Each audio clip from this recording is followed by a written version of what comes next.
Now that we have looked at solving polynomials with one variable, x, we will look at graphing polynomials. Now when we were graphing lines in quadratics, we used the x and y intercepts as important reference points in our graph. Similarly, the x and y intercepts play an important role in graphing polynomials. Also similar to linear and quadratic functions, it will be easier to find the y-intercept than the x-intercept. For a polynomial p of x, we can find the y-intercept by finding the point when x equals 0. Well, if x is 0, p of 0 is an times 0 to the n plus an minus 1 times 0 to the n minus 1 all the way down the line plus a1 times 0 plus a naught. But all those beginning terms are just 0. The only one that isn't is a naught. So for any polynomial, the y-intercept is the point 0, a naught, our constant term. What about the x-intercept? This happens when y is 0. So to find the x-intercepts, we need to solve the equation 0 equals our polynomial p of x. And we saw there's no perfect way to solve this. Our best method to find the roots is with the rational root theorem.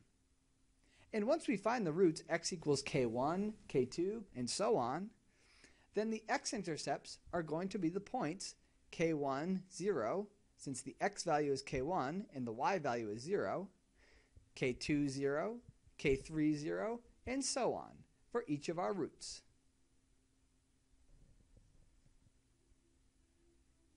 Suppose that we find all of the x and y intercepts, and we have 3 x-intercepts and 1 y-intercept that we can plot on our graph.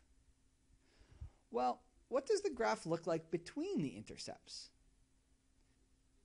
We might not know exactly what the graph looks like, but what we want to understand is that the graph does not change from positive to negative or vice versa between our x-intercepts.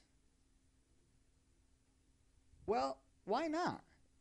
If our polynomial did change from negative to positive or positive to negative, then our polynomial would have to pass through a place where it was 0.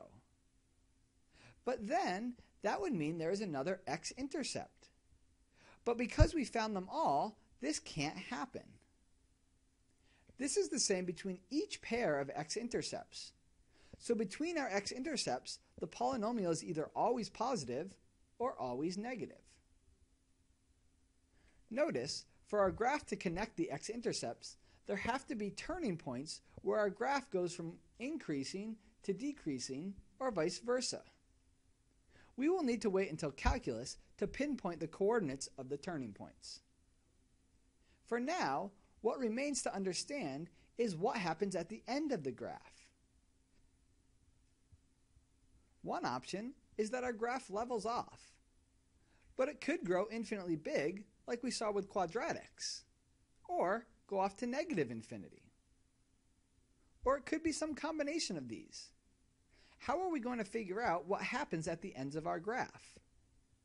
Well, in the blue shaded region, our x values are getting bigger and bigger and bigger. Our x values are going off to infinity.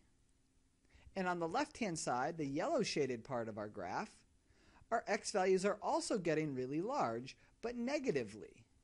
So we want to know what happens to our polynomial when x is a really large negative number. So in other words, we want to figure out what happens for really large values of x.